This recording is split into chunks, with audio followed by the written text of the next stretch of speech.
Bonjour frères et sœurs du Bon Berger, bonjour chez vous. Ce matin, c'est ma joie de prendre la parole encore pour partager le message que le Seigneur a mis dans mon cœur, de vous donner pour que chacun de vous, là où il est, que vous soyez en petit groupe, que vous soyez en famille, que le Seigneur puisse vous bénir ce matin au travers de sa parole. Avant tout, nous allons nous incliner devant le Seigneur, nous allons lui rendre grâce pour nos vies, nous allons le bénir, nous allons l'adorer et nous allons aller dans sa parole. Prions. Seigneur, ce matin, nous venons à toi nous prosterner pour te bénir, pour te dire merci pour nos vies. Merci de renouveler nos forces. Merci pour notre pain quotidien. Merci pour chaque jour que tu fais. Merci de nous protéger. Merci d'être avec nous.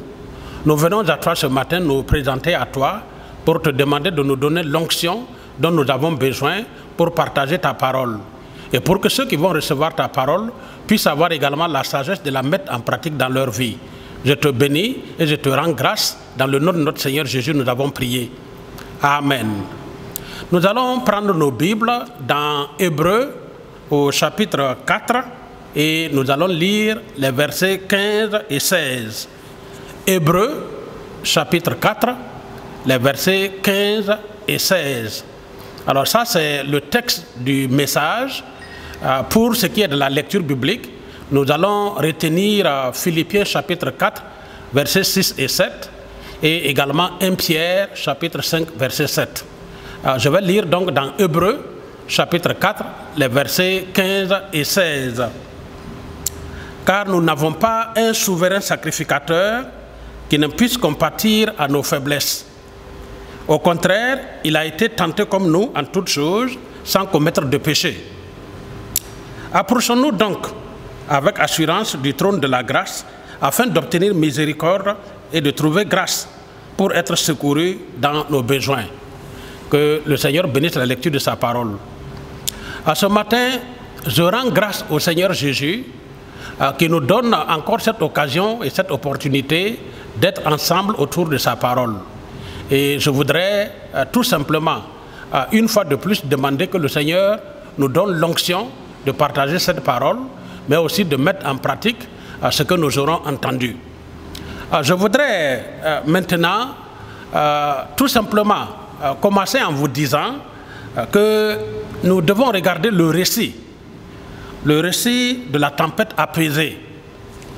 Le récit de la tempête apaisée, le Seigneur Jésus s'était profondément endormi à l'arrière de la barque. Et pendant qu'il dormait, la tempête s'était abattue violemment sur la barque et menaçait de la faire chavirer. La vie des disciples et du Seigneur était en danger. Les disciples ont beaucoup lutté, mais en vain. C'est alors qu'ils ont réveillé le Seigneur. Il se leva aussitôt, menaça le vent et la mer, et il y eut un grand calme. Se tournant vers eux, il leur dit: où est votre foi? En d'autres termes, face aux difficultés qui semblent insurmontables, où est partie leur foi? Alors c'est très important pour nous de bien comprendre cela. Le Seigneur Jésus, quand il leur pose cette question, il veut dire tout simplement: est-ce que vous avez déjà oublié tous les miracles et tous les prodiges que j'ai eu à faire devant vous? Également aussi, la question se retourne vers nous. Où est notre foi lorsque la tempête souffle dans notre vie? Où est notre foi lorsque nous sommes malades? Où est notre foi lorsque nous manquons de moyens? Où est notre foi lorsque ça ne va plus rien ne va chez nous? Où est notre foi lorsque nous sommes lourdement endettés? Il est très important à chacun de nous de comprendre que le Seigneur Jésus, il est là dans notre vie. Et il demande que nous puissions toujours faire recours à lui. Je vais raconter un peu cette histoire, cette parabole que le Seigneur nous a donnée dans Luc au chapitre 18. Dans le chapitre 18 de Luc, le Seigneur nous raconte l'histoire d'une pauvre veuve, l'histoire d'une veuve qui allait fréquemment voir le juge unique. Ce juge-là avait résolu de ne pas du tout s'occuper des affaires de cette femme.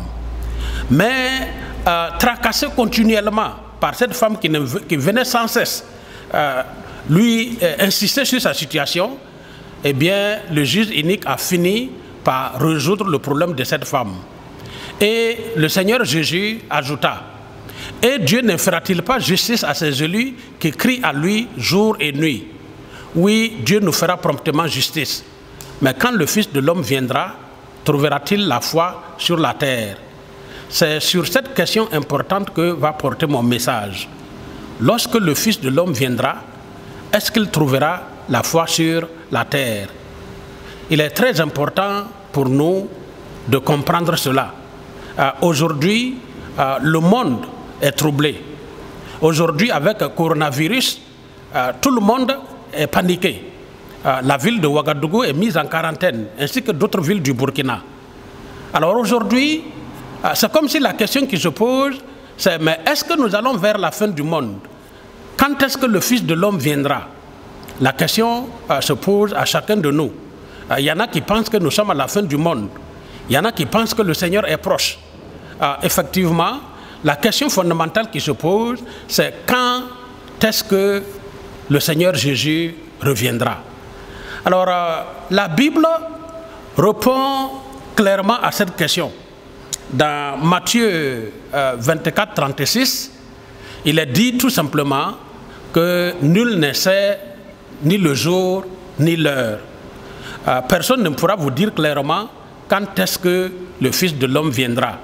Mais seulement, la Bible nous apprend qu'il y aura des signes précurseurs.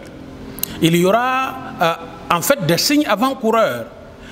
Dès que nous allons entendre parler de guerre, de bruit de guerre, de famine et de tremblements de terre en divers lieux, lorsque la bonne nouvelle du royaume sera prêchée dans le monde entier pour servir de témoignage à toutes les nations. Alors, au vu de l'intensité de ces signes précurseurs, pouvons-nous aujourd'hui dire que nous approchons la fin des temps? Alors, la réponse est affirmative. Il faudra alors que chacun de nous soit armé pour persévérer jusqu'à la fin. Parce que c'est de cela qu'il s'agit et il est très important que nous puissions persévérer jusqu'à la fin. Alors nous pouvons dire qu'aujourd'hui, l'Église approche les 2000 ans et il est clair que l'époux va revenir chercher son épouse, l'Église sera enlevée, comme le texte nous le dit dans 1 Thessaloniciens au chapitre 4, versets 13 et 18, ou 13 à 18. Oui, les saints de l'Église seront enlevés. Ceux que le Seigneur Jésus, à son retour, trouvera obéissants à sa parole et travaillant de mieux en mieux à l'œuvre du Seigneur.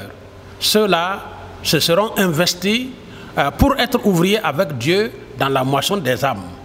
Alors, le Seigneur Jésus, quand à son retour, il trouvera ceux-là dans la moisson, ils seront prêts et c'est eux que le Seigneur va donc enlever et ils seront avec lui.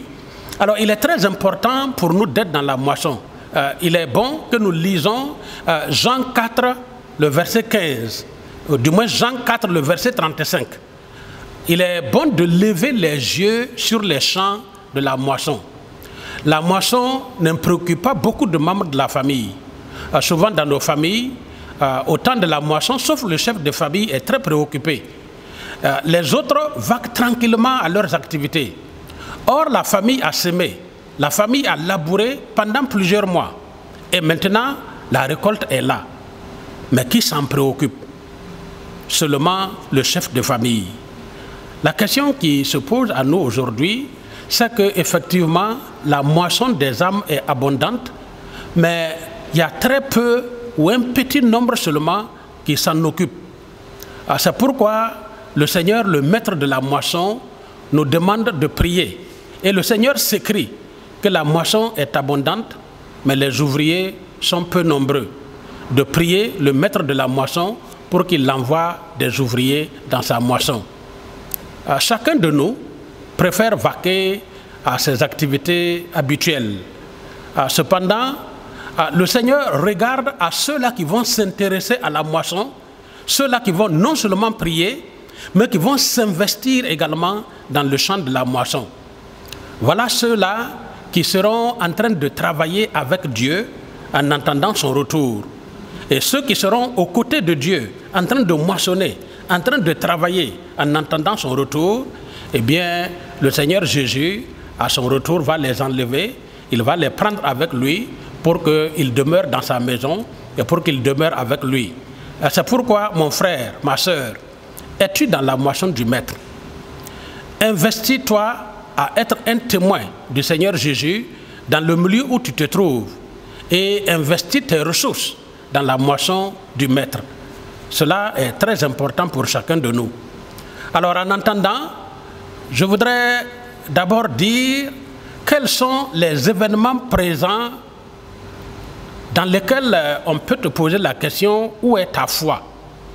Dans le texte que nous avons lu dans Hébreux 4, les versets 15 et 16, les chrétiens ont une assurance de la part de leur souverain sacrificateur. Le Seigneur nous dit qu'il compatit à nos faiblesses. Lui aussi a été tenté en toutes choses comme nous. Nous sommes exhortés à nous approcher avec assurance du trône de la grâce pour, premièrement, obtenir miséricorde, c'est-à-dire avoir le pardon de nos péchés, être purifiés et lavés de toutes nos iniquités. Dans 1 Chronique 7,14, qu'il faudra relire, « Si mon peuple sur qui mon nom est invoqué s'humilie et prie ». Alors, c'est le moment pour nous de tourner nos regards vers le Seigneur et nous aurons l'assurance de pouvoir compter sur lui dans les moments difficiles. Deuxièmement, c'est alors que nous trouverons grâce à ses yeux pour que le Seigneur réponde à nos prières collectives concernant la moisson, nos prières collectives concernant la pandémie, l'insécurité, la cohésion sociale et le mieux vivre ensemble. Troisièmement, le Seigneur viendra à notre secours dans nos besoins individuels légitimes. Le Seigneur, par son esprit qu'il a fait habiter en nous, sonde nos cœurs, nos reins et connaît exactement ce dont nous souffrons. Et c'est pourquoi le Saint-Esprit intercède pour nous par des soupirs inexprimables, selon qu'il l'est dit dans Romains 8, 26. En ces moments difficiles, mets ta confiance en Dieu, garde la foi. L'apôtre Paul, qui a connu beaucoup de souffrances, également partage cela avec nous. Dans Philippiens 4, 6 à 7, l'apôtre Paul nous dit « Ne vous inquiétez de rien, mais en toute chose, faites connaître vos besoins à Dieu par des prières et des supplications avec des actions de grâce. Et la paix de Dieu qui surpasse toute intelligence gardera nos cœurs et nos pensées en Jésus-Christ. » Alors souvent, nous oublions que lorsque nous sommes inquiétés, lorsque nous avons des soucis, il est bon de venir au Seigneur, de l'invoquer, de le prier, mais sans oublier ce que le Seigneur a déjà fait pour nous dans le passé. J'ai déjà été malade, j'ai invoqué le Seigneur et il m'a répondu. Lorsque aujourd'hui je suis malade, il faut que je fasse référence à ce qui s'est déjà passé. Que j'invoque le Seigneur en me disant, mais dans le passé j'ai été malade, j'ai prié, tu m'as guéri, aujourd'hui encore, tu peux me guérir. Il faut que nous nous souvenons de ce que Dieu a fait et que cela soit le substrat sur lequel nous nous basons pour invoquer le Seigneur avec confiance et avec foi. Le Seigneur nous dit également dans 1 Pierre au chapitre 5 verset 7 de nous décharger sur lui de tous nos soucis car lui-même il prend soin de nous. Et donc il va falloir que les moments difficiles que nous traversons à l'heure actuelle, à l'heure du coronavirus où tout le monde est paniqué, où il y a la psychose partout, il va falloir que nous tournons nos regards vers le Seigneur. Alors je m'en vais vous dire que dans la situation actuelle du Covid-19, pouvons-nous avoir la paix en Jésus-Christ, notre Seigneur, qui nous écoute? Alors, je voudrais dans un premier temps vous dire, lorsqu'on dit Covid-19, le co, c'est pour coronavirus, corona, le V, c'est pour virus, et le D, c'est pour disease. Disease en anglais qui veut dire maladie. Le 19, c'est parce que le virus a été découvert le 31 décembre 2019. Donc c'est ce qui fait Covid-19. Donc Co pour corona, V pour virus et D pour disease, qui veut dire maladie, 19, parce que le virus a été découvert le 31 décembre 2019. Alors, je dois dire que malgré ce que nous voyons, malgré tout ce que l'on nous dit sur les réseaux sociaux, il y a de l'espérance. Il y a de l'espérance et il y a de bonnes nouvelles dans le Seigneur, s'agissant justement de coronavirus. Je vais partager avec vous 7 bonnes nouvelles sur le coronavirus. Premièrement, il y a des milliers de personnes guéries du coronavirus dans le monde. Et au Burkina Faso, il y a plus de 10 personnes qui sont guéries du coronavirus. Cela, c'est une bonne nouvelle. La deuxième bonne nouvelle, c'est qu'à Wuhan, en Chine, où il n'y a plus de contamination depuis le 19 mars 2020, les activités ont repris, ainsi que les transports en commun. 56 millions de personnes sont sorties de leur confinement. Les nouvelles contaminations en Chine viennent des Chinois qui vivaient à l'extérieur de la Chine et qui reviennent. La troisième bonne nouvelle, c'est qu'en Italie, la courbe du nombre de morts diminue. La quatrième bonne nouvelle, plusieurs traitements sont envisagés, même ici au Burkina, au pays des hommes intègres. Le premier concerne l'usage de la chloroquine associée à azithromycine. Et le second, également, ici c'est un traitement à base de plantes appelé apivrine. Alors ce deuxième essai se fait en collaboration avec le Bénin, le Burkina et le Bénin. Si les essais sont concluants, un traitement à grande échelle sera prévu. Ailleurs, l'hydroxychloroquine a donné des résultats intéressants sur près de 75% des patients. La cinquième bonne nouvelle, c'est que la pollution atmosphérique est en baisse dans les pays confinés. Le dioxyde d'azote, NO2, est en baisse en Chine, lié au ralentissement de l'économie. En Italie, le niveau également du dioxyde d'azote a diminué de moitié. À Los Angeles, aux États-Unis, la pollution a baissé. La sixième bonne nouvelle, c'est que les eaux de Venise redeviennent limpides à cause de l'arrêt de l'activité humaine. Les animaux en profitent et les dauphins réapparaissent. La septième bonne nouvelle, les Parisiens disent entendre à nouveau les chants d'oiseaux. Alors, on peut chanter, nous aussi, avec Tyler Perry. Il tient le monde dans ses mains. Il tient le monde dans ses mains. Il tient le monde dans ses mains. Il tient le monde dans ses mains. Jésus tient le monde dans ses mains. Et nous savons véritablement que le Seigneur Jésus tient le monde dans ses mains. Ce qui se passe actuellement, Dieu est au contrôle, Dieu connaît tout et Dieu connaît le début et la fin de ce coronavirus. Le Seigneur donc nous dit de compter sur lui et de nous décharger sur lui de tous nos soucis, parce que c'est lui-même qui prend soin de nous. Alors mon frère, ma sœur, garde la foi en ces moments difficiles. Le Seigneur est avec nous et le Seigneur est avec toi sur le chemin de ta vie. Mais où vas-tu, toi qui dors en marchant? Réveille-toi d'entre les morts, relève-toi et Christ t'éclairera. Il ne faudra pas que les soucis de la vie t'empêchent de donner ta vie au Seigneur. As-tu le salut de ton âme?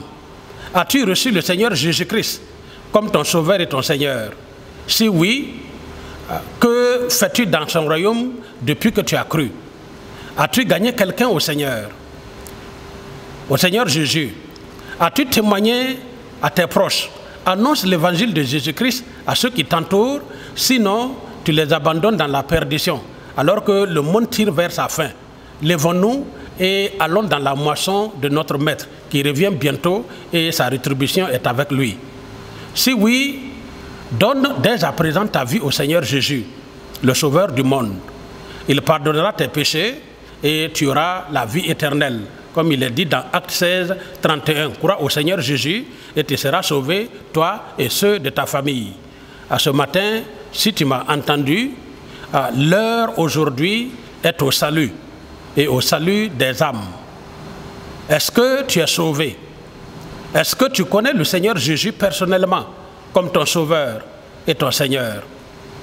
Il t'attend dans ces moments difficiles, les bras ouverts, que tu viennes à lui, dans le repentir, confesser tes péchés, ouvrir ton cœur et le recevoir personnellement comme ton sauveur et ton Seigneur. À ce matin, si tu as entendu cette parole et si tu veux donner ta vie au Seigneur, pendant que nous avons les têtes baissées, prie dans ton cœur et demande au Seigneur Jésus de venir dans ta vie et de te pardonner tous tes péchés, toutes tes iniquités. Dis au Seigneur Jésus que tu le reçois maintenant dans ton cœur comme ton sauveur et ton Seigneur. Nous allons prier. Seigneur, pour tous ceux qui entendent ces paroles, collectivement ou individuellement, Seigneur, ceux qui veulent répondre à cette invitation, prendre la décision dans leur cœur ce matin de te recevoir comme leur sauveur et leur Seigneur. Je prie, Seigneur, pour que tu les reçoives maintenant dans ton royaume, que tu écrives leur nom dans ton livre de vie, afin qu'à partir de maintenant, ils entrent dans le royaume de Dieu, que leur nom soit écrit dans le livre de vie et qu'ils aient la vie éternelle. Tu as dit, Seigneur, dans ta parole que tu ne mettras point dehors toute personne qui vient à toi, et ta parole est la vérité. Je voudrais, Seigneur, que toutes ces personnes qui prient, c'est toi qui les connais et c'est toi qui les vois, que tu leur donnes la vie éternelle et qu'à partir de maintenant, ils fassent partie de ton royaume. Je vais maintenant prier pour ceux-là qui ont entendu ce message. La question qui nous a été posée à chacun de nous, c'est où est notre foi? Où est ta foi en ce moment? Est-ce que tu n'as pas lu tout ce que le Seigneur Jésus a fait comme miracle, comme prodige? Est-ce que tu mets ta foi en lui au moment où la tempête souffle dans ta vie, au moment où rien ne va dans ta vie, au moment où véritablement tu ne sais où donner de la tête? Va vers le Seigneur. Il a toujours honoré tous ceux qui, dans la foi, viennent à lui. Il a toujours reçu tous ceux-là qui se tournent vers lui pour lui demander secours. C'est pourquoi, dans ce temps difficile, dans ce temps de coronavirus qui a envahi toute la terre, mon frère, ma soeur, mets ta confiance en Dieu.